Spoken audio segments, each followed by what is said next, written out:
Hello friends, कैसे आप सब लोग। आशा करता हूँ सब कुशल मंगल रहे होंगे। आज हमारी जो सीरीज चली है एनसीईआरटी की, इस एनसीईआरटी की सीरीज में आप देखेंगे कि ये चैप्टर नंबर 10। और मैं आपको बताऊं कि आप लोगों ने चैप्टर नंबर 9 में आपने देखा मौर्योत्तर काल। मौर्योत्तर काल में आपने देखा कुषाणों को, आपने देखा शकों को, आपने देखा उस समय के व्यापार को, आपने देखा उस समय सातवाहन संगम, इन सबको देखा। लेकिन अब क्या होता है, कुषाणों का जो साम्राज्य था, कुषाणों का साम्राज्य हमने कल डिस्कस किया था, वो भारत से लेकर मध्य एशिया तक था। लेकिन मगध मगध कुषाणों के अंडर में नहीं था। वहां पर भी एक नई सोच चल रही थी। हालांकि वो सब उनके अनुसांगिक और सामंत के रूप में रहते थे, लेकिन वहां पर एक नई शक्ति ने जन्म लिया, और वो शक्ति थी गुप्त साम्राज्य। नए साम्राज्य ने जन्म लिया।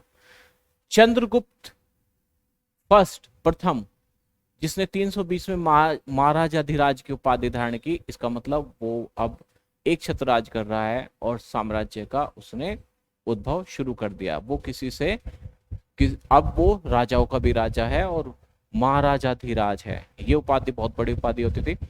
उसके पुत्र समुद्रगुप्त ने अपनी विजय यात्रा शुरू की, और किस प्रकार उसने अपने पड़ोस के राजाओं को या दूसरे देशों को या दूसरे राज्यों को कैसे उसने अपने कंट्रोल में, नियंत्रण में रखा, कि हम इस चैप्टर में देखेंगे। हम इसमें देखेंगे कि हर्षवर्धन क्या करते हैं, हर्षवर्धन कहाँ से कहाँ तक होते हैं और उनका पता कैसे चलता है। हम देखेंगे कि ह्वेनसांग और फायान तीर्थयात्री आते हैं और वो क्या हमें खोज करते हैं और क्या हमें खबर देते हैं। दूसरा, हम ये देखेंगे कि उस समय साउथ में क्या हो रहा था। चालुक्य, पुलकेशिन सेकंड, इसके बारे में हम जानेंगे। हम ये जानेंगे कि उस समय वहां का प्रशासन कैसा था। और एक बात और, जो सातवाहनों ने शुरू की थी, सामंत व्यवस्था, प्रशासन कैसा था, क्या चेंजेस थे प्रशासन में। और चेंजेस को जानने के लिए आपको पिछली क्लास जरूर करनी होगी। जिसने भी, जो हमारे न्यू व्यूवर्स हैं, जिन्होंने अब पहली बार देख रहे हैं, वो प्लीज एक बार पिछली क्लास जरूर देख लें, जिससे उन्हें इस क्लास में और भी ज्यादा समझ में आए। हिस्ट्री एक चैन के रूप में चलती है, एक सीरीज के रूप में चलती है, और जब तक हम उस सीरीज को नहीं जानेंगे तब तक कोई भी चेंज हम नहीं समझ पाएंगे। और उस चेंज को समझने के लिए हमें पिछली जो कहानी है वो जानना जरूरी है। और ये जानने के ये जानना बहुत जरूरी है कि कुषाण कौन थे। ये जानना बहुत जरूरी है कि मौर्योत्तर काल में क्या हो रहा था, इकोनॉमिकली कैसे मजबूत हो रहे थे। ये जानना जरूरी है कि सातवाहन कैसे आए थे। ये जानना जरूरी है कि संगम क्या था। तभी हमें समझ में आएगा कि साउथ में जो पॉलिटिक्स चल रही है उसकी पृष्ठभूमि क्या थी। तो जितना भी आपको हो सके इस चैप्टर पर ध्यान दीजिए, और प्लीज इसको आप एंड तक देखिए। और एक ही वीडियो से आप हिस्ट्री नहीं समझ सकते, आपको पूरी की पूरी क्लास ज्वाइन करनी होगी। और हिस्ट्री के क्वेश्चन आपके हर जगह आते हैं, और यूपीएससी में तो बहुत ज्यादा 15 से 22 क्वेश्चन ये आते हैं, कम से कम 15 क्वेश्चन, और 22-25 क्वेश्चन तक ये आ जाते हैं। तो मायने रखता है जीएस में इतने क्वेश्चंस का आना, और किसी एक पर्टिकुलर सब्जेक्ट से। तो अब हम यहाँ पर जानेंगे क्या है हमारा 10वां अध्याय, नए साम्राज्य और राज्य। नए साम्राज्य और राज्य यहाँ पर कह रहे हैं, तो इसका मतलब ये हुआ कि कुछ नया डेवलपमेंट हुआ है। नया साम्राज्य क्या है वो, ये गुप्त काल के विषय में आप पढ़ रहे हैं। ये गुप्त काल का टाइम पीरियड है, जब आज से लगभग 1700 साल पहले गुप्तों का उदय हुआ, और आज से लगभग 1400 साल पहले हर्षवर्धन का उदय हुआ, राज साम्राज्य बना। तो हम सबसे पहले आज से 1700 साल पहले जो साम्राज्य स्थापित हुआ, गुप्त काल, गुप्त वंश, हम उसकी स्टडी करेंगे।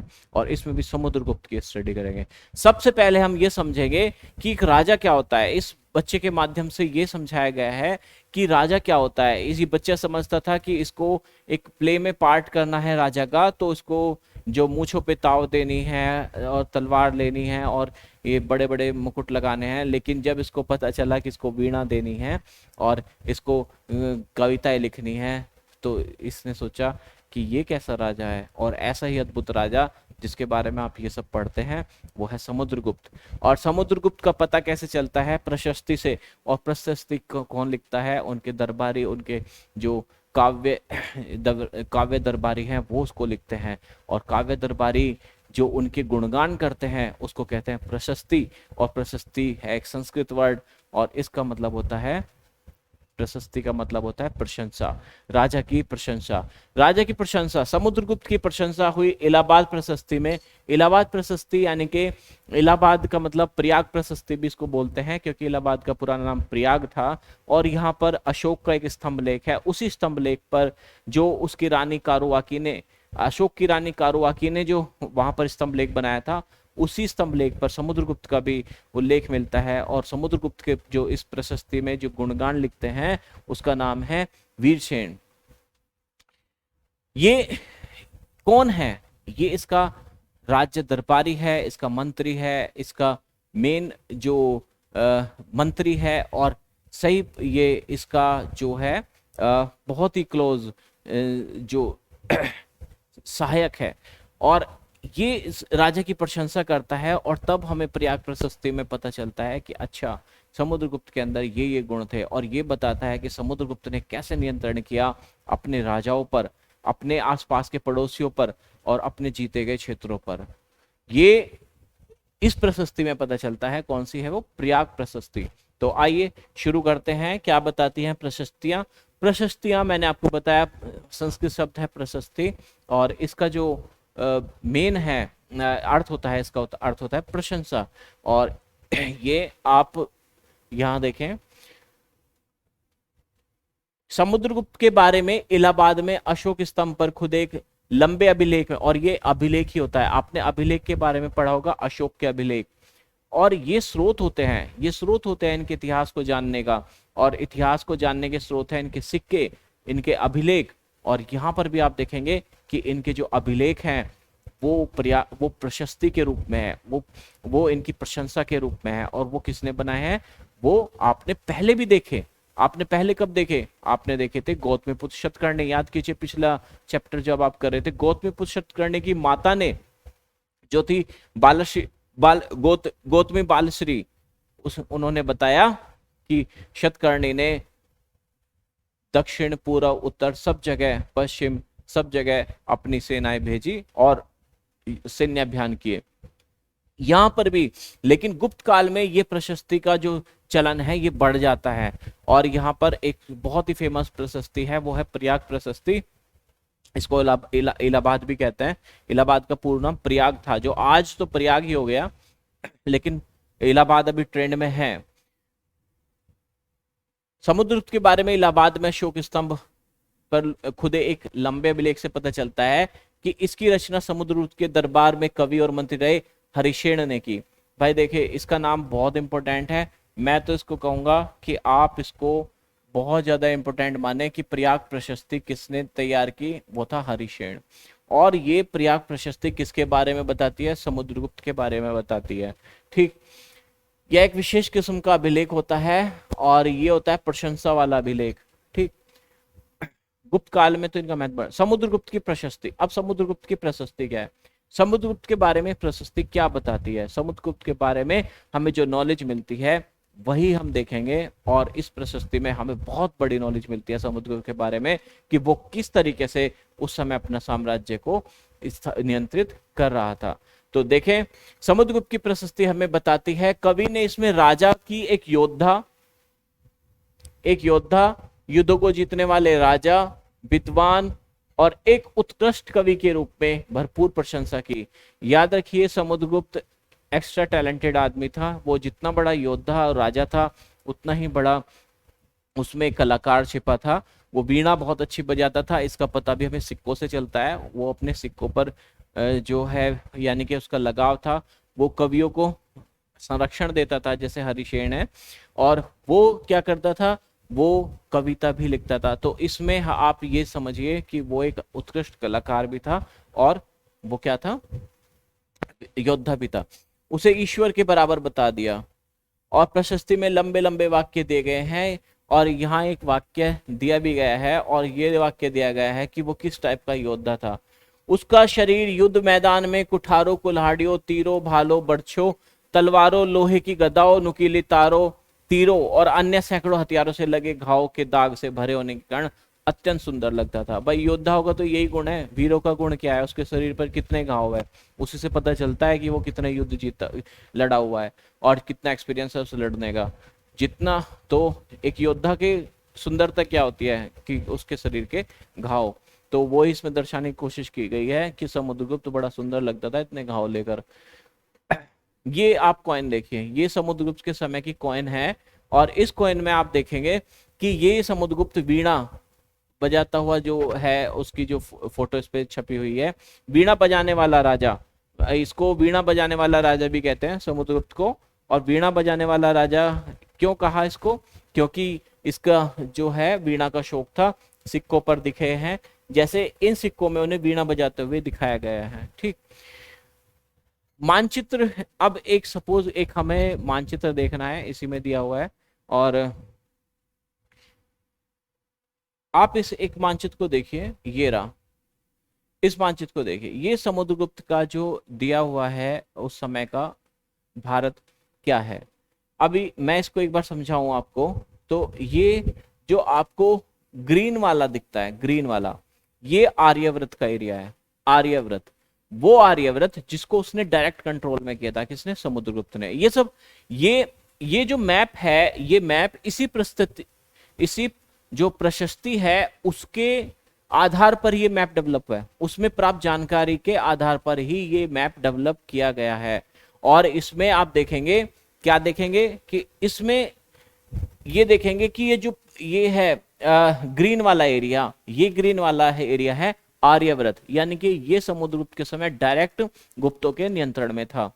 जो आपका ये इनर स्टेट है, ये इनर स्टेट वो है जिनमें जो बंगाल, असम, नेपाल है ना, भूटान, और जो उत्तर पश्चिम के जो गण हैं वे इसके अंतर्गत आते हैं। और वो क्या करते हैं? वे इसके अंतर्गत आते हैं, और इसके अंतर्गत आकर, हाँ एक बार देख लेते हैं, वे इसके अंतर्गत आते हैं, और इसके अंतर्गत ये क्या करते थे? ये इनको उपहार देते थे। ये गुप्तों की, जो समुद्रगुप्त की आज्ञा का पालन करते थे और उसको उपहार देते थे, और अपने पुत्रियों की विवाह समुद्रगुप्त के साथ करते थे।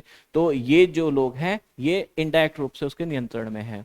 ये जो ब्लू वाला एरिया है ये कुषाणों का और शकों का एरिया है। उस समय जो कुषाण थे वो सिमटकर वहां तक पहुंच गए, अफगानिस्तान तक, और शक गुजरात में जो थे, शक पश्चिम क्षत्रप उनका भी राज कर रहा था, तो जिसे रुद्र दामन वगैरह के आप रूप में देखते हैं। यहाँ पर सातवाहन थे, और ये आपका पल्लव, चालुक्य, ये बाद के बाद है।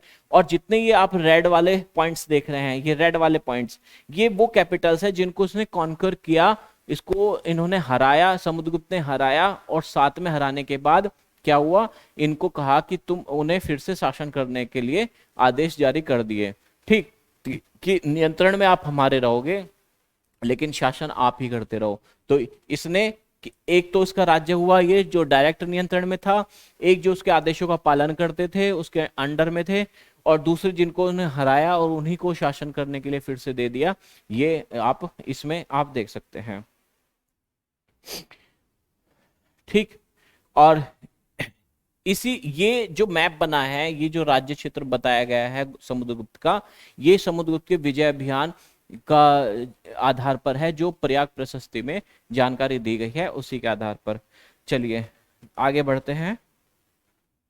आगे इसमें जो दिया गया है,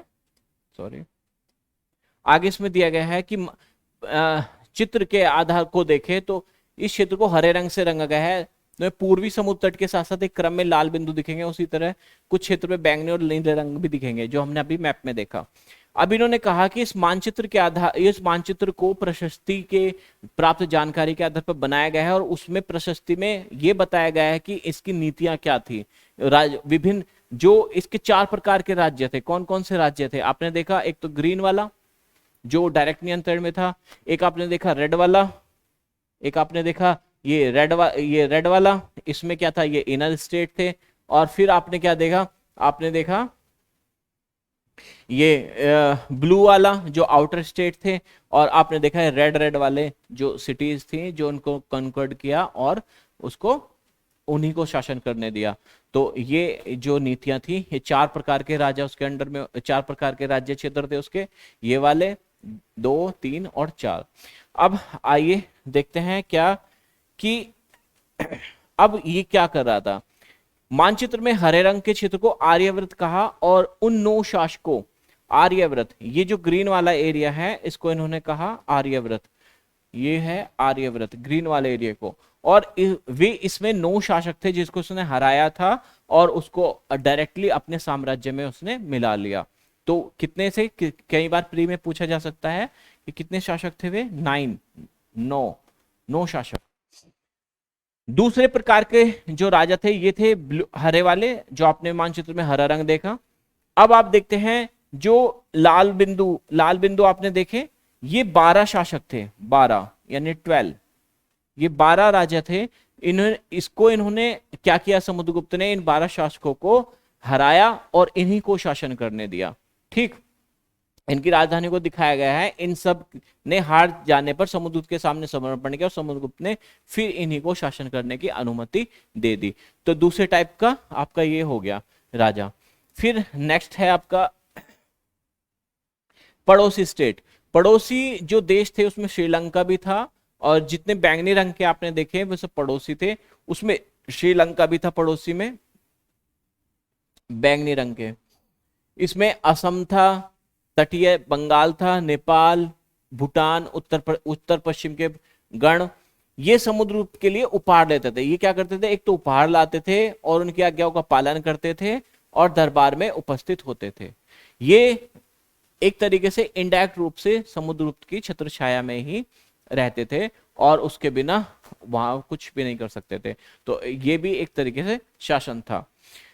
और फिर था बाह्य इलाके के शासक जो आउटर स्टेट थे, जिसमें कुषाण है ना, नीले रंग वाले, कुषाण, शक और श्रीलंका, ये जो थे ये समुद्रगुप्त के साथ क्या करते थे, उसकी अधीनता स्वीकार करते थे और अपने पुत्रियों का विवाह उससे किया। किससे, समुद्रगुप्त से, उसकी अधीनता स्वीकार की। तो आपने 4 प्रकार के देखे, एक तो आर्यव्रत जो डायरेक्ट 9 राजाओं को हराकर उसने डायरेक्ट शासन किया, आपने देखा। फिर 12 जो तटीय क्षेत्र हैं उस पर जो सिटीज थी उनको कंकर किया, उनको आक्रमण किया, और आक्रमण करने के बाद फिर से उन्हीं को अनुमति दे दी, उन्होंने उसका जो अधीनता स्वीकार कर ली। फिर उसने देखा कि अगले जो थे, जो पड़ोसी राज्य थे जिनमें उत्तर पश्चिम के गण थे, है ना, या नेपाल था या फिर बंगाल था, ये सब क्या करते थे, इनको ये इसकी अधीनता मानते थे, इसका आज्ञा का पालन करते थे, उसके दरबार में उपस्थित होते थे।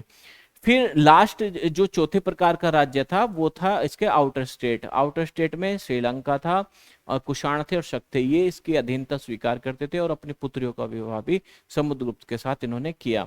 तो ये आपने देखा 4 प्रकार के स्टेट, कहां पर, समुद्रगुप्त के शासनकाल में, और ये प्रयाग प्रशस्ति में ही बताया गया है। ये मैप है वो आपने देखा है, ये मैप है, यही वो मैप है जो हम देख रहे थे।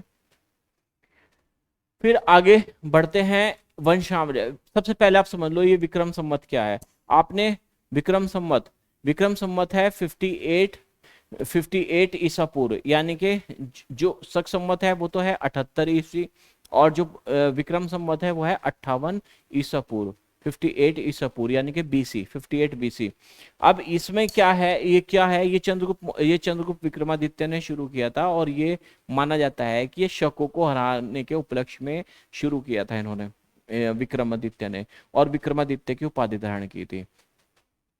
ठीक, वंशावली क्या होती है, वंशावली भाई देखो, वंशावली होती है कि आपके पूर्वज कौन थे, ये वंशावली होती है कि आपके पूर्वज कौन थे, यानी कि आपकी एक पूरी सीरीज, जैसे आपके पिता कौन है, पिता के आपके दादा कौन है, फिर आपके परदादा कौन है, ये एक पूरी वंशावली बनी और इसी को वंशावली कहते हैं।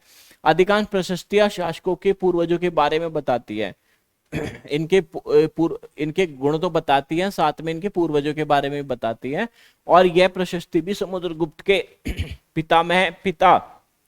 पिता और माता, उनके परदादा दादा, पिता और माँ के बारे में बताते हैं। इनके पिता जो थे वो थे चंद्रगुप्त प्रथम, और माँ थी लिच्छवी कुल की। देखिए लिच्छवी, आपने एक गण पढ़ा था, लिच्छवी गण कहाँ था वो, आपने बुद्ध समय पढ़ा था जब आप गण पढ़ रहे थे। ये गण गुप्तों तक चल रहे हैं।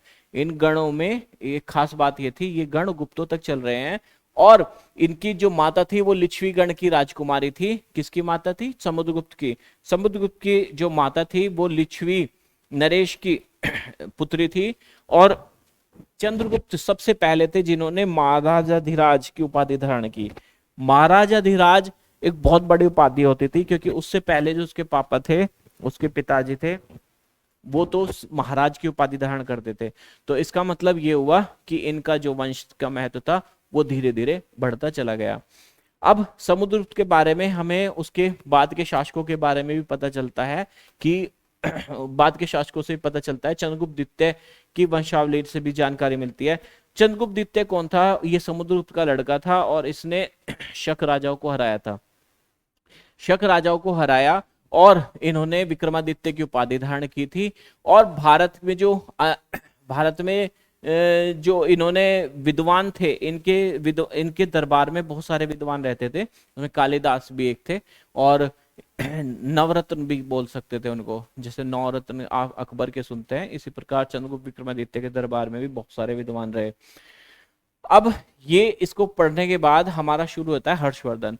आज से 1400 साल पहले, लगभग 600 एडी के आसपास, ये हर्षवर्धन जो है ये भी एक राज्य स्थापित होता है गुप्तों का। उसके बाद थोड़ा डिक्लाइन होना शुरू हो जाता है कुमारगुप्त के बाद। लेकिन हर्षवर्धन क्या है? हर्षवर्धन का पता कैसे चलता है? हर्षवर्धन का पता चलता है उसके अभिलेखों से तो चलता ही है, साथ में जीवनी से भी पता चलता है। आपने स्रोत देखे, समुद्रगुप्त के बारे में आपको सिक्कों से पता चला, आपको प्रयाग प्रशस्ति अभिलेखों से पता चला, और साहित्यों से पता चला। लेकिन जो हर्षवर्धन है उसके बारे में भी आपको जीवनी से पता चलता है। एक बाणभट्ट थे, उसी के कवि हर्षवर्धन के कवि थे बाणभट्ट। और बाणभट्ट ने ही हर्ष चरित्र लिखा, और उसके आधार पर ही हर्ष के बारे में पता चलता है। हर्ष की कहानी यह है कि हर्ष जो थे कोई पहले राजा नहीं थे। हर्ष बड़े बेटे भी नहीं थे अपने पिता के, वो छोटे बेटे थे। उनके क्या होता है, पिता भी गुजर जाते हैं और भाई भी गुजर जाते हैं। तो वो थानेश्वर के फिर राजा बनते हैं। थानेश्वर आज के हरियाणा में है। थानेश्वर के वो राजा बनते हैं, लेकिन उनके बहनोई होते हैं जो कन्नौज के शासक होते हैं, और उनके बहनोई को मार देते हैं बंगाल का शासक। अब बंगाल का जो शासक है उनके बहनोई को मार देता है, तो फिर वो कन्नौज को भी अपने नियंत्रण में लेता है। उसमें कहानी ये है कि इनकी बहन सती हो रही थी, इन्होंने अपनी बहन को बचाया कि नहीं बदला लूंगा। तो इन्होंने फिर कन्नौज को अपने अधिग्रहण में ले लिया, और कन्नौज फिर बंगाल पर इन्होंने बहुत अटैक किए, और पूर्व में इन्हें बहुत सफलता मिली। ये बंगाल बिहार तक अपना राज्य स्थापित कर लिया। लेकिन इन्हें जो रुकावट मिली वो मिली साउथ की तरफ। जब ये नर्मदा नदी के पार कूदने शुरू हो गए तो इनको आगे मिला खड़ा पुलकेशिन सेकंड, चालुक्य नरेश। चालुक्य नरेश पुलकेशिन सेकंड ने इनका विजय रथ रोक दिया साउथ में, नर्मदा नदी पर ही। ठीक, तो जो हर्षवर्धन थे, हर्षवर्धन की खास बात ये थी, इन्होंने सभी धर्मों को जो है प्रोत्साहन दिया। और हाँ, इनके दरबार में जो थे ह्वेनसांग देखे गए, ह्वेनसांग इनके दरबार में रहे। और अब इसके बारे में आप पढ़िए। जिस तरह गुप्त वंश के शासकों के बारे में अभिलेखों सिक्कों से पता चलता है, उसी तरह अन्य शासकों के बारे में उनकी जीवनी से पता चलता है। और जिन्होंने करीब 1400 साल पहले, जिन्होंने करीब 1400 साल पहले शासन किया, उनके दरबारी कवि थे बाणभट्ट। इनके जो दरबारी कवि थे वो थे बाणभट्ट। बाणभट्ट कौन थे? जिन्होंने हर्षचरित्र लिखी थी, और हर्षचरित्र इन्होंने संस्कृत में लिखी थी। किसमें? संस्कृत में। हर्षवर्धन की वंशावली देते हुए उनके राजा बनने तक का वर्णन वो देते हैं। और चीनी यात्री ह्वेनसांग, जो ह्वेनसांग थे, जिनके बारे में हमने पिछले अध्याय में भी देखा था, वो हर्ष के दरबार में रहे, और जो उन्होंने वहां देखा उसका उन्होंने विस्तृत विवरण किया। और हर्षवर्धन का जो रुख था वो भी अशोक की तरह बौद्ध धर्म की तरफ ही था। और इस वजह से भी ये आरोप लगाया जाता है कि ह्वेनसांग ने हर्षवर्धन की जो अति कर दी तारीफ करने में। हर्षवर्धन अपने पिता के सबसे बड़े बेटे नहीं थे, पर अपने पिता और बड़े बेटे, अपने बड़े भाई की मृत्यु के बाद ये क्या हुआ था, इन्होंने अपना, हाँ, इनके बहनोई कन्नौज के शासक थे। जब कन्नौज को हम उसमें मैप में देखते हैं, कन्नौज कहाँ पर है, मैप देखते हैं, ये रहा आपका उज्जैन है, ये कन्नौज है। अब एक बार कन्नौज को देखें तो ये जो है ये कन्नौज है, आज भी उत्तर प्रदेश में स्थित है ये कन्नौज। और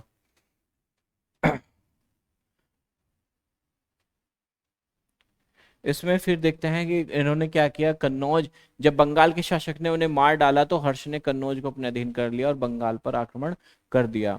मगध संभवतः बंगाल को भी जीतकर उन्हें पूर्व में जितनी सफलता मिली उतनी सफलता अन्य जगहों पर नहीं मिली। जब उन्होंने नर्मदा नदी को पार कर दक्कन की ओर आगे बढ़ने की कोशिश की, तब चालुक्य नरेश पुलकेशिन सेकंड ने उनका विजय अभियान रोक दिया। और पुलकेशिन सेकंड के भी कवि थे, दरबारी कवि, जिन्होंने इनके सम्मान में प्रशस्ति लिखी है। और उन्होंने बताया, क्या बताया, कि जो हर्ष था फिर वो कभी हर्ष नहीं रहा, पुलकेशिन सेकंड ने उनको हरा दिया। और हर्ष का मतलब होता है आनंद, और आनंद उनका दिया खत्म हो, तो उसी दिन हर्ष का हर्ष खत्म हो गया। क्यों? क्योंकि अब हर्षवर्धन इस लायक नहीं रहा उस युद्ध के बाद कि वो कभी दक्कन की तरफ आ सके। नेक्स्ट है पल्लव चालुक्य पुलकेशिन द्वितीय की प्रशस्तियां। अब देखिए पल्लव चालुक्य और पुलकेशिन सेकंड, ये चालुक्य नरेश थे और जो थे। और आप इस मैप में देखें, इस मैप में आप देखें कि कहाँ है ये रही पल्लव, कहाँ है, ये रहा पल्लव, सॉरी,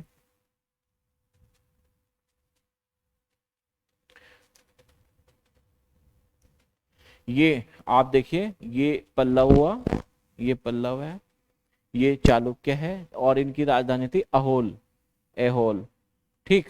और पल्लव है, पल्लव की थी कांचीपुरम। और पल्लव का जो साम्राज्य था ये कांचीपुरम से लेकर कावेरी के मुखाने तक था।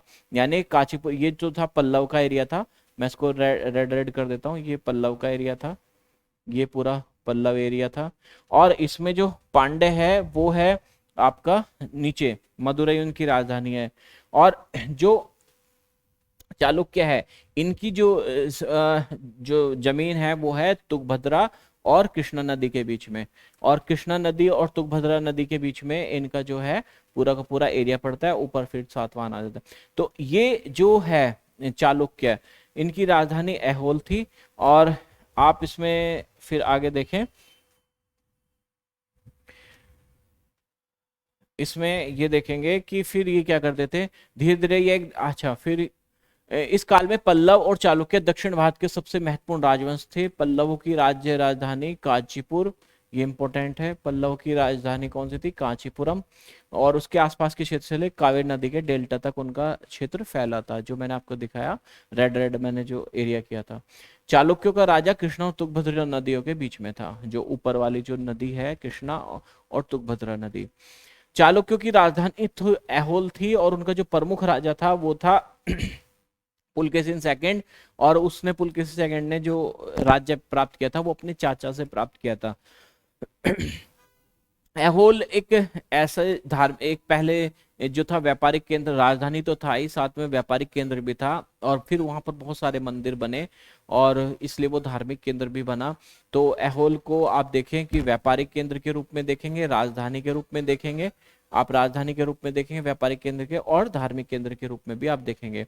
पल्लव और चालुक्य एक दूसरे से आपस में लड़ते रहते थे, एक दूसरे के राज्यों में आक्रमण करते रहते थे। लेकिन हुआ क्या कि दोनों कमजोर हो गए, और फिर क्या हुआ, दोनों के कमजोर होने पर क्या हुआ, दोनों ही नष्ट हो गए। और जब दोनों नष्ट हो गए तो फिर कौन आए, नए वाले, नए कौन थे, चोल, है ना, पांडे। चोल और पांडे का उद्भव होता है। तो आप देखें तो ये क्या करते थे, पुलकेशिन द्वितीय सबसे प्रसिद्ध चालुक्य राजा था। इसके बारे में हमें उसके दरबारी कवि रवि कीर्ति ने बताया, इसको याद रख लेना, रवि कीर्ति ने एक प्रशस्ति बनाई है, और जिसमें इसके पूर्वजों और इसकी पीढ़ियों के बारे में बताया है, और बताया है कि ये अपने चाचा से इसने राज्य प्राप्त किया था। रवि कीर्ति का नाम याद रख लेना। तो रवि कीर्ति ने क्या बताया? रवि कीर्ति ने बताया कि इन्होंने पूर्व पश्चिम दोनों समुद्र तटों पर अपने अभियान चलाए। इसके अतिरिक्त इन्होंने हर्ष को भी आगे बढ़ने से रोका, और कांची पुलकेशिन द्वितीय ने पल्लव राजा के ऊपर भी आक्रमण किया और उस ऐसा कर दिया कि वो कांचीपुरम की दीवार के पीछे छिप गया। तो ये सब चलता रहता था, उस समय का दौर यही था। पर चालुक्यों की विजय अल्पकालीन थी। लड़ाई में दोनों वंश दुर्लभ हो गए। पल्लव और चालुक्य की जगह आ गए कौन? राष्ट्रकूट और चोल। राष्ट्रकूट और चोलों ने इसकी जगह ले ली। किसने? राष्ट्रकूट और चोल।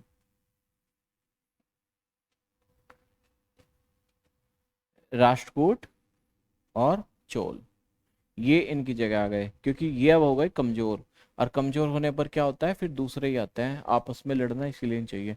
अब इन राज्यों का प्रशासन कैसे चलता था? देखिए, प्रशासन तो ऐसे ही चल रहा था जैसे पहले चल रहा था, मौर्योत्तर काल में जैसे चल रहा था।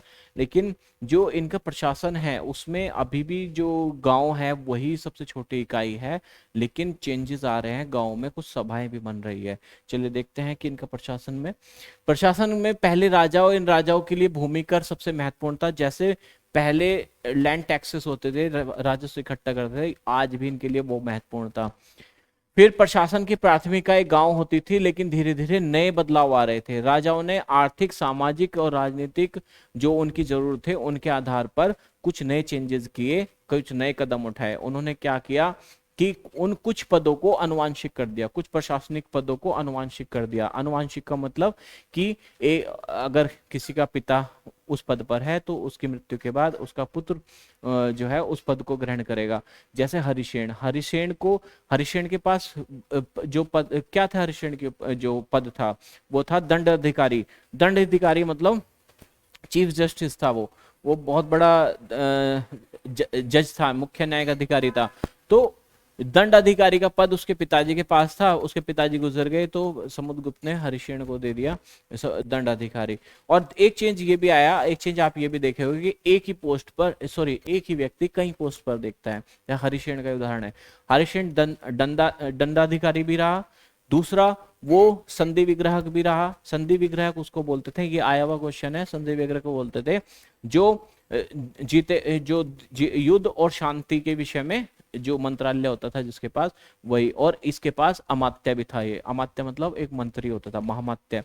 ये कुमार मात्य भी था, महादंड नायक था, कुमार मात्य था, महादंड नायक, कुमार मात्य और संधि विग्रहिक।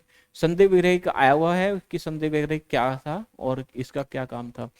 और कुछ वहां पर ये दो हो गए क्या कि आनुवंशिक हो गया, एक ही व्यक्ति को एक से अधिक पद मिलने शुरू हो गए। और वहां के स्थानीय प्रशासन में प्रमुख व्यक्तियों का बोलबाला हो गया। ये प्रमुख व्यक्ति कौन थे? ये प्रमुख व्यक्ति भी होते थे जैसे नगरम, नगर श्रेष्ठी। ठीक, नगर श्रेष्ठी। ये नगर श्रेष्ठी कौन होता था? जो शहर का सबसे बड़ा व्यापारी होता था। इसको मेन बैंकर भी होता था, मुख्य बैंकर भी कहते थे। दूसरा, सार्थवाह। सार्थवाह कौन होता था? सार्थवाह उसको बोलते थे जो व्यापारियों के काफिले का नेता होता था, उसका नेतृत्व करता था, उसको सातवाह बोलते थे। और कायस्थ। कायस्थ कौन होते थे? लिपिक। लिपिकों के अध्यक्ष को कायस्थ बोलते थे। तो इनका प्रशासन में बहुत बड़ा दबदबा हुआ। और एक और थे प्रथम कुलिक। और ये जो प्रथम कुलिक थे ये मुख्य शिल्पकार थे, जो शिल्पों के हेड थे वो प्रथम कुलिक थे। तो कौन कौन सी पोस्ट हुई? एक तो ये नगर श्रेष्ठी, प्रथम कुलिक, सातवाह और कायस्थ। ये चारों के चारों बहुत मेन पॉइंट है, और ये क्वेश्चन आए भी हैं, मैचिंग में भी आते हैं और वैसे भी पूछे गए। तो इनको याद रख लिए कि नगर श्रेष्ठी किसको बोलते थे? नगर श्रेष्ठी बोलते थे मुख्य बैंकर को और व्यापारियों के हेड को। सार्थवाह किसको बोलते थे? व्यापारियों के काफिले को नेतृत्व करने वाला सार्थवाह। सार्थवाह तो बहुत बार पूछा गया है, पीसीएस में पूछा गया है और आईएएस में पूछा गया है। कायस्थ। कायस्थ उसको बोलते हैं जो लिपिकों का हेड होता था। लिपिक मतलब क्लर्क। क्लर्क जो लेखा जोखा रखते थे, उनका हेड जो होता था उसको कायस्थ बोलते थे। और प्रथम कुलिक किसे कहते हैं? प्रथम कुलिक थे जो शिल्पकारों के हेड थे। शिल्पकार यानी कि जो स्क्रप्चर बनाते थे। नेक्स्ट हम देखते हैं, नेक्स्ट हमारा है कि इस नीतियों का जो तात्कालिक प्रभाव था तात्कालिक में तो ये बहुत अच्छा था, लेकिन आगे चलकर दीर्घकाल में ये बहुत ही नुकसान का हुआ। क्यों नुकसान का हुआ? इसमें से कुछ बहुत शक्तिशाली हो गए और उन्होंने मौका मिलते ही अपना जो है राज्य बनाना शुरू कर दिया। और यहीं से उद्भव होती है सामंतवाद की भी। ये जो सामंतवाद है, ये इसका जनक जिस ये पैदा होता है सामंतवाद, जिसके कारण भारत का डिसइंटीग्रेशन हो जाता है। यानी कि डिसइंटीग्रेशन का मतलब हुआ कि भारत बढ़ जाता है। कैसे बढ़ जाता है? विकेंद्रीकरण, केंद्रीकरण। मौर्य साम्राज्य में आप देखें केंद्रीकरण, सेंट्रलाइजेशन हो जाता है, यानी कि सारी सत्ता सेंटर के हाथ में है और सेंटर बहुत स्ट्रांग है। और जब जब सेंटर स्ट्रांग होगा ना, तो तब तक हिम्मत नहीं होती कि वो उससे अलग हो जाए, कोई भी राज्य है या क्षेत्र। लेकिन जैसे सेंटर कमजोर हुआ, इन चीजों से सेंटर कमजोर हुआ। सातवाहनों ने सबसे पहले शुरू किया था भूमि को दान करना, ब्राह्मणों को भूमि दान करना, और वहीं से सामंतवाद का जो बीज डल गया था। और इसी ने भारत में सबसे ज्यादा नुकसान किया था, क्योंकि बहुत सारे राज्य क्षेत्र बन गए और भारत की एकता और अखंडता छिन्न भिन्न हो गई थी। तो सामंतवाद की जो आपको नेगेटिव चीजें दिखती हैं, वो ये दिखती हैं कि सामंतवाद में सामंत ये क्या होते थे? सामंत होते थे राजाओं के।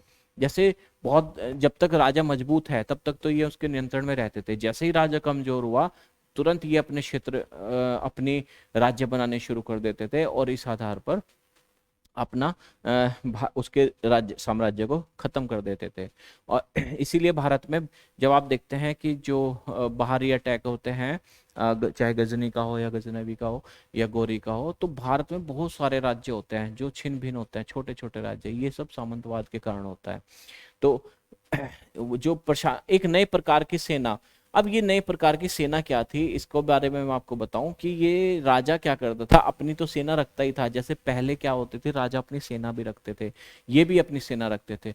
लेकिन ये एक इन्होंने नया टेक्निक अपनाई। इन्होंने कहा कि सेना नायकों को कहा कि हम आपको भूमि दान करते हैं, भूमि दान में आप राजस्व वसूल करिए और एक सेना बनाइए, एक सेना रखिए, रिजर्व सेना, जिसमें राजा को सहायता मिलती, राजा को आवश्यकता पड़ने पर उसकी सहायता करना।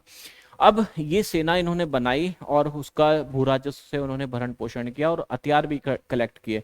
लेकिन ये तब तक वफादार रहे जब तक केंद्र में राजा मजबूत रहा। जिस दिन केंद्र का राजा कमजोर हुआ, उसी दिन इन्होंने क्या किया? अपना साम्राज्य स्थापित कर लिया और उसका साम्राज्य खत्म कर दिया, अपना राज्य स्थापित कर दिया। तो ये जो सामंत थे, ये बड़ा दिक्कत करा इन्होंने, और ये भूमिदान से ही सबसे बड़ी समस्या पैदा हुई थी। तो कुछ राजा अभी भी पुराने राजाओं की तरह एक सुसंगठित सेना रखते थे, जिसमें हाथी, घोड़े, रथ, पैदल सिपाही होते थे। पर इसके साथ साथ कुछ सेना नायक भी होते थे जो आवश्यकता पड़ने पर, कुछ सेना नायक भी होते थे जो आवश्यकता पड़ने पर राजा को सैनिक सहायता देते थे। इन सेना नायकों को कोई नियमित वेतन नहीं मिलता था, उसके बदले में उनको क्या मिलता था? भूमि दान दी जाती थी, और ये भूमि के कर वसूलते थे, जिससे कि वो सेना और घोड़ों की देखभाल करते थे। साथ ही वे इससे युद्ध के लिए हथियार भी जुटाते थे। इस तरह ये व्यक्ति सामंत कहलाते थे। जहां कहीं भी शासक दुर्बल होते, ये सामंत स्वतंत्र होने की कोशिश करते थे। तो ये इसका सबसे बड़ा नेगेटिव पॉइंट हुआ। जब राजा मजबूत है तो उसको तो बहुत फायदा है कि हमारे पास और भी ज्यादा सेनाएं हो रही है। लेकिन जैसे ही राजा कमजोर हुआ, उसका दूसरा बच्चा, उसके मरने के बाद दूसरा उसका उत्तराधिकारी राजा बना और वो कमजोर है, तो ये कोशिश करते थे स्वतंत्र होने की। अब दक्षिण में क्या देखें? दक्षिण के राज्यों में सभाएं। अब दक्षिण में भी होता था क्या? कुछ संगठन बनते थे। अब वहां पर भी कुछ चेंजेस हम देख रहे हैं। चेंजेस क्या है? पल्लवों के अभिलेखों में कई स्थानीय सभाओं की चर्चा की गई है। आपको इसकी जानकारी पल्लव अभिलेखों से मिलेगी। और इनमें से एक होता था भूस्वामियों को, इसमें होता था एक तो सभा होता था, एक होता था उर, और एक होता था आपका ये नगरम। तो तीन आपको देखने को मिलेगी, सभा, उर और नगरम। ये सभा क्या होता था? जो ब्राह्मणों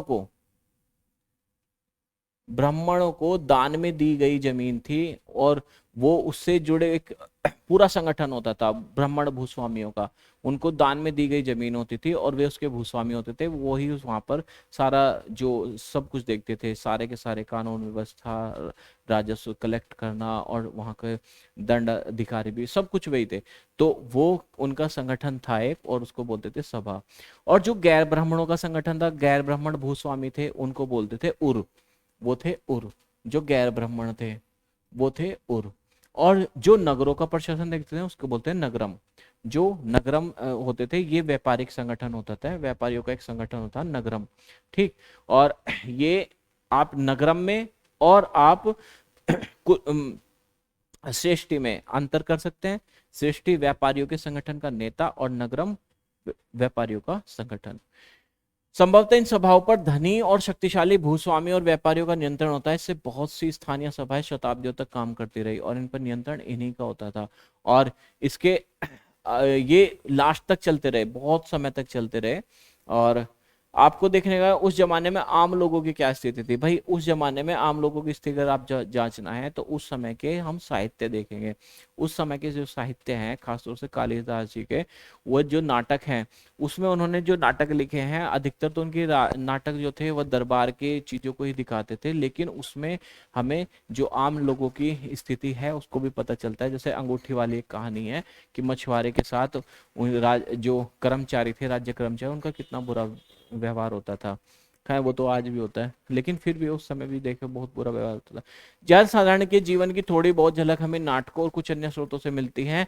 जैसे कालिदास की अभिज्ञान शकुंतलम एक नाटक है, और उसमें आप शकुंतला और जो इनके जो पति थे दुष्यंत, उनकी कहानी है। दुष्यंत एक राजा था और उसकी जो पत्नी थी शकुंतला, और वो उसकी जो प्रेम की जो उनकी कहानी थी उसको दिया गया है कि दुष्यंत ने क्या किया था। एक अंगूठी दान करी थी, एक अंगूठी दी थी शकुंतला को गिफ्ट में, और वो अंगूठी खो गई, वो नदी में गिर गई और वो मछली के पेट में चली गई। मछुआरे को मछली मिली, और मछुआरे ने जब वो मछली का पेट चीरा तो उसमें से वो अंगूठी मिली मछली में से। जब वो मछली में से अंगूठी मिली तो वो अंगूठी को वापस करने के लिए राजा के यहाँ गया। तो जब वो राजा के यहाँ वापस करने के लिए गया तो वहां पर जो कर्मचारी थे उन्होंने उसी को उल्टा चोर घोषित कर दिया कि तूने चुराई है जो अंगूठी थी। तो वो उसको पकड़ के राजा के पास ले गए। राजा बड़ा खुश हुआ और राजा ने उसको पुरस्कार दिया कि भाई तुमने ये अंगूठी हमें वापस दी, क्योंकि अगर तुम चोर होते तो आते क्यों यहाँ पर। तो फिर जब उसको पुरस्कार मिला तब वही लोग, वही राज्य कर्मचारी उसके पीछे पीछे फिरने लगे कि इसमें से कुछ यार हमें भी दे दे। तो ये चीजें उस समय होती थी, आम लोगों की ये स्थिति थी। ये आपको यहाँ से पता चल जाएगा। ये कहानी थी, ये कहानी यही बताती है। फिर इसके बाद चीनी तीर्थ यात्री भी थे जो फायान को आपने देखा, वो भी बताते हैं कि इस दुर्गति के बारे में। चीनी यात्री भी बताते हैं कि कैसे दुर्गति थी। कि अछूतों के बारे में ज्यादा बताते हैं। अछूतों किनको अछूत कहते थे? जिनसे लोग दूर रहते थे, मतलब जो नीचे काम करते थे उनको अछूत कहते थे। उनके जो घर थे वो भी बाहर होते थे, शहरों से बाहर होते थे, और जब वो बाजार में आते थे तो वो एक लकड़ी का जो है, लकड़ी अपने मतलब एक संकेत करते थे कि जिससे लोग हमसे दूर हो जाए, हमें छू ना सके, हमारा छाव उन पर ना पड़ सके। और इस वजह से उन्हें अछूत के बारे में बताया है कि इनकी आवाज सुनकर लोग तो बाण भट्ट ने भी बताया है कि राजा जब अपने युद्ध अभियान पर निकलता था तो वो कैसे, बाण भट्ट ने भी बताया है और चीनी यात्री फायान ने भी बताया है।